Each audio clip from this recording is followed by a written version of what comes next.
Olá pessoal, tudo bem? Estamos juntos aqui mais uma vez. Eu sou o professor de Física Robson Santos. Muito obrigado pela sua presença em nosso curso, em que nesse 11º capítulo, o propósito é tratarmos dos assuntos impulso e quantidade de movimento. Na aula anterior, aula 1, eu tratei especificamente sobre o assunto quantidade de movimento, em que eu fiz toda uma contextualização histórico-filosófica para a construção deste conceito. E, por fim, culminei na chamada conservação da quantidade de movimento. Agora, dando continuidade ao capítulo 11, entraremos neste assunto, impulso. E aí, de antemão, eu queria apresentar para você essa frase que possivelmente você já ouviu. Andar para trás só se for para pegar impulso. Na verdade, algumas pessoas utilizam essa frase com uma conotação um tanto diferente, né? Em que dizem andar para trás nem para pegar impulso. Mas o importante aqui não é a pregação de uma autoajuda, e sim que você tente identificar nessa frase, por exemplo, o que significaria a palavra impulso. Pense durante um tempo e veja nessa frase qual seria o seu valor semântico, qual o significado para você dentro desta frase a palavra impulso. Agora eu gostaria que você visse um vídeo aqui comigo que eu acredito que irá corroborar para a construção desse conceito. Vamos lá.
Baseando no que você viu, tente responder a seguinte pergunta.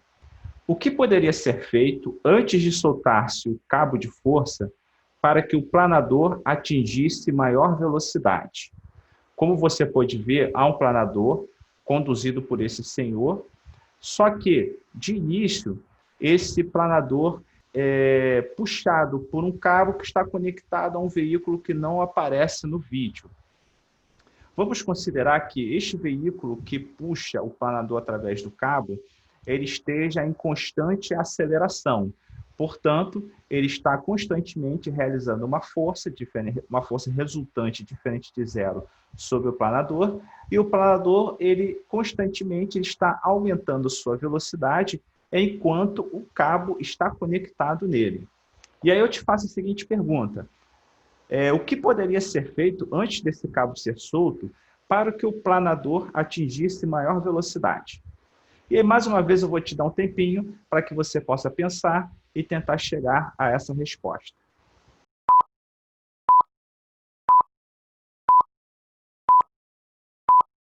E aí, conseguiu responder essa pergunta? Então, eu vou te dar uma dica. Na verdade, haveria duas possibilidades de ação sobre esse planador para que ele atingisse maior velocidade. A primeira delas seria puxá-lo com maior força.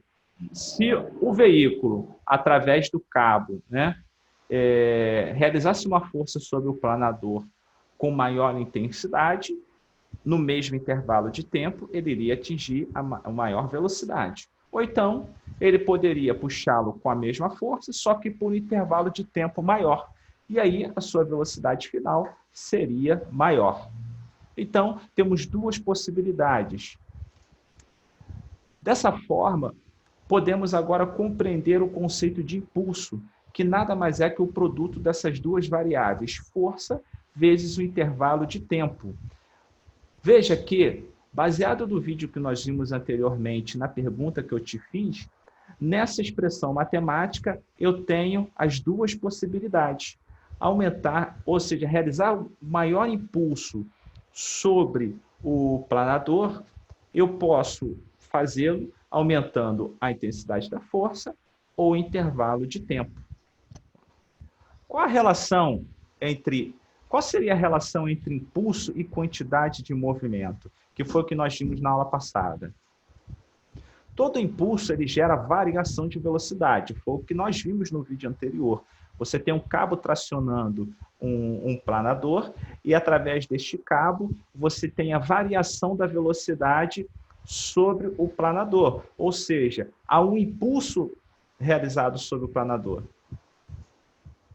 Desta forma, a variação da velocidade significa que também há variação da quantidade de movimento. Nós vimos na aula anterior que quantidade de movimento nada mais é que o produto da massa pela velocidade de um corpo, de forma que variar a sua velocidade significa variar a sua quantidade de movimento. E se variar a velocidade também significa realizar um impulso sobre um corpo, podemos inferir então que o impulso nada mais é que a variação da quantidade de movimento. No primeiro exercício, quanto tempo deve agir uma força de intensidade 100 newtons sobre um corpo de massa igual a 20 kg, para que sua velocidade passe de 5 para 15 metros por segundo? Vamos considerar que a força seja de mesma direção e sentido do movimento do corpo, ok? Eu vou colocar todos os dados que a questão aqui me dá. E aí, nós vimos anteriormente que o impulso nada mais é que a variação da quantidade de movimento. Mas esse impulso ele também pode ser encontrado pelo produto da força, considerando ela constante, tá? Força vezes o intervalo de tempo. A força vale 100 newtons, vou substituí-la, né? Eu vou realizar também a substituição dos outros valores, 20 para a massa, 15 para a velocidade final e 5 para a velocidade inicial. Lembrando que os dois vetores de velocidade, seja no início quanto no final, terão a mesma direção e sentido, tá? Então, carregarão o mesmo sinal. E aí, 15 menos 5 vai dar 10, que ao multiplicar por 20 dará 200. E aí, passo o 100 para o outro lado, dividindo o 200, e eu terei que o intervalo de tempo será de 2 segundos. No segundo exercício, tem-se que um projétil de massa 20 kg é atirado por um canhão, adquirindo velocidade de 200 metros por segundo. Sabendo que ele leva 10 elevado a menos 3 segundos para percorrer o cano da arma, determine a intensidade da força média que os gases de combustão da pólvora lhe aplicaram durante a explosão. Como sempre, separo os dados que a questão me dá e faço a equiparação entre impulso e variação da quantidade de movimento. Impulso este que é o produto da força, considerando ela constante, né? Ou você também pode considerar um valor de força média, né? Como se fosse um único valor de força constante, vezes o intervalo de tempo.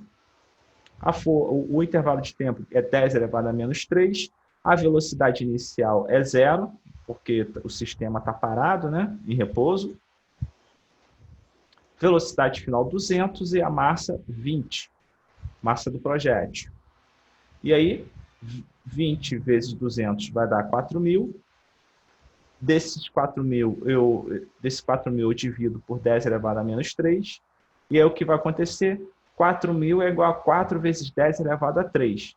Esse 10 elevado a menos 3 que está no denominador, ele vai para o numerador, alterando o sinal da sua potência. Então, vou ter 4 vezes 10 elevado a 3 vezes 10 elevado a 3, que vai repercutir no resultado, que é 4 vezes 10 elevado a 6 newtons.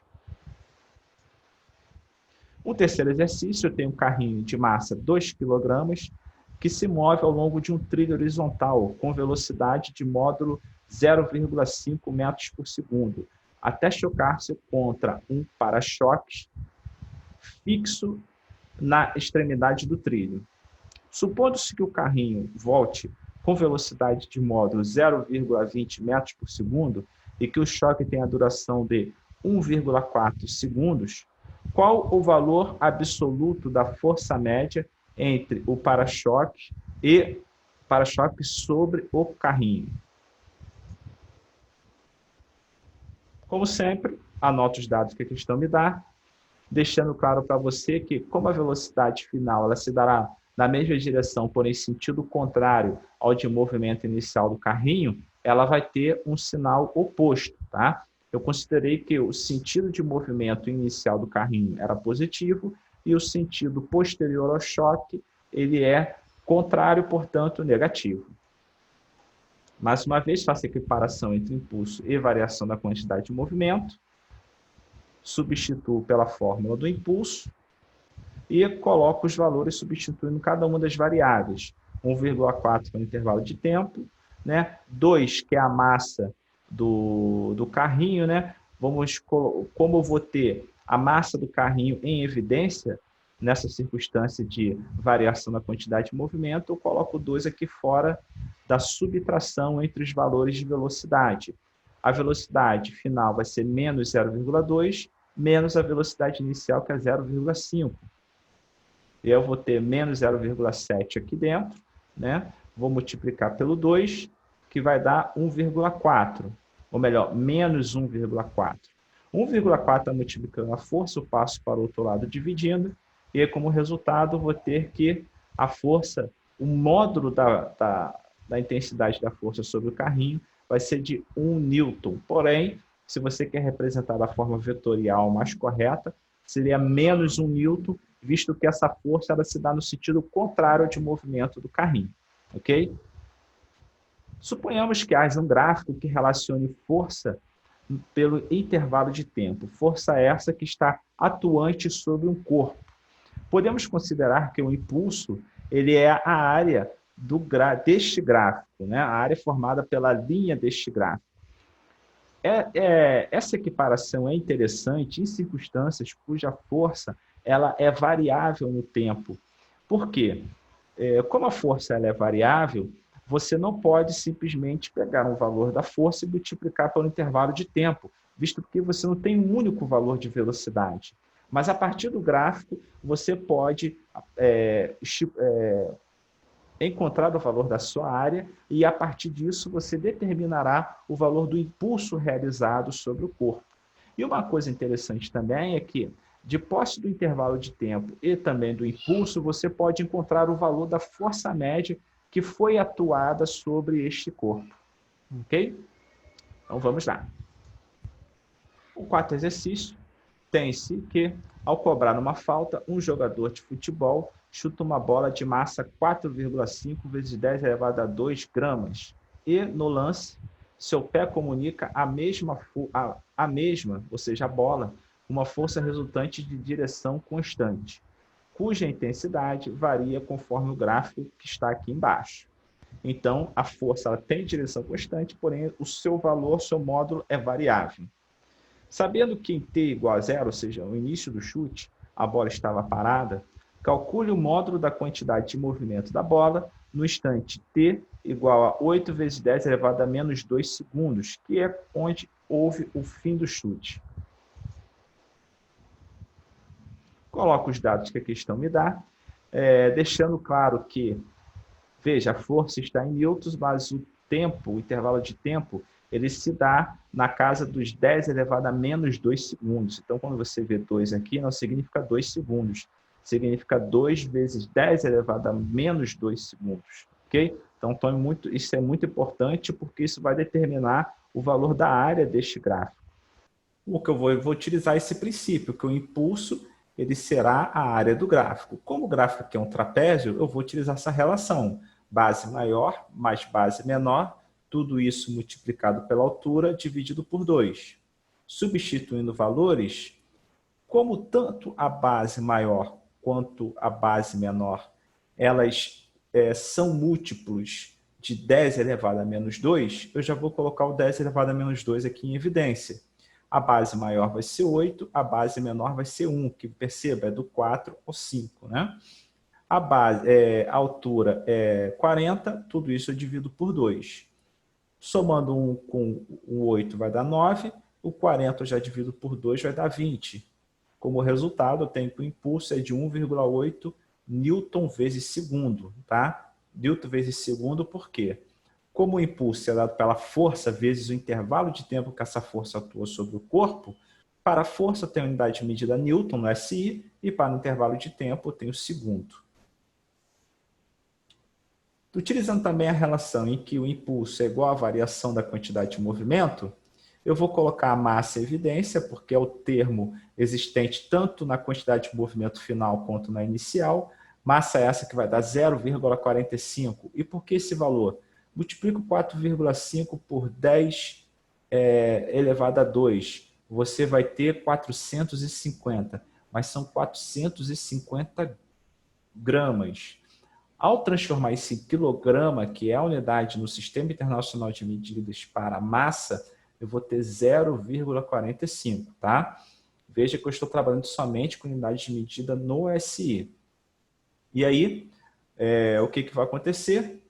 Eu substituo o impulso por 1,8, efetuo agora a divisão do 1,8 por 0,45, eu vou ter que a quantidade de movimento final é de 4 kg vezes metro por segundo. O exercício 6º, ele apresenta também um gráfico que relaciona força por tempo e é dito o seguinte: um bloco movimenta-se a partir do repouso sob a ação de uma força de direção constante e cujo módulo varia com o tempo conforme o gráfico abaixo.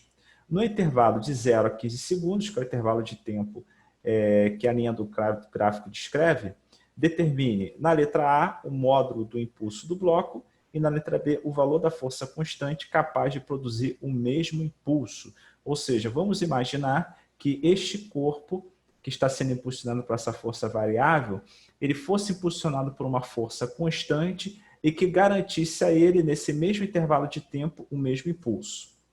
Então vamos lá. Para a letra A, da mesma forma que na questão anterior, eu vou achar o impulso pela área do gráfico. Lembrando que aqui também eu tenho um trapézio. Então, eu vou ter base maior mais base menor, 15 mais 5, tudo isso eu multiplico pela altura, que é 12, e divido por 2. Então, eu vou ter 20 vezes 12 dividido por 2. O impulso aqui vai dar 120 kg vezes metro por segundo. Eu posso também utilizar essa unidade de medida da mesma forma que o newton vezes metro. Por quê? Veja, o impulso não é igual à variação da quantidade de movimento, e a quantidade de movimento não é dada por essa relação massa vezes velocidade. Então, eu tenho aqui massa, a unidade de massa, quilogramas, e velocidade, que é metros por segundo. Então, eu posso utilizar como unidade de medida para o impulso tanto o newton vezes segundo, quanto o quilograma vezes metro por segundo. Não há erro em utilizar qualquer uma dessas duas unidades de medida. Para achar a letra B, que é o valor da força constante capaz de produzir o mesmo impulso, eu vou utilizar aquela relação que eu apresentei no início da aula para vocês. O impulso é igual a força vezes o intervalo de tempo. O impulso, como vimos, é 120, o intervalo de tempo é de 15 segundos, passo 15 para o outro lado dividindo 120, e aí eu vou ter que a força é de 8 newtons. E mais uma vez terminamos aqui a nossa aula. Espero que você tenha gostado. Espero que tenha contribuído mais uma vez para o seu aprendizado. Por favor, se você não é inscrito, não esqueça de se inscrever, de compartilhar a minha aula e, se possível, de dar o seu joinha. Até a próxima aula, que será o assunto colisões, muito importante nos inúmeros concursos militares e vestibulares. Como sempre, bons estudos e até a próxima.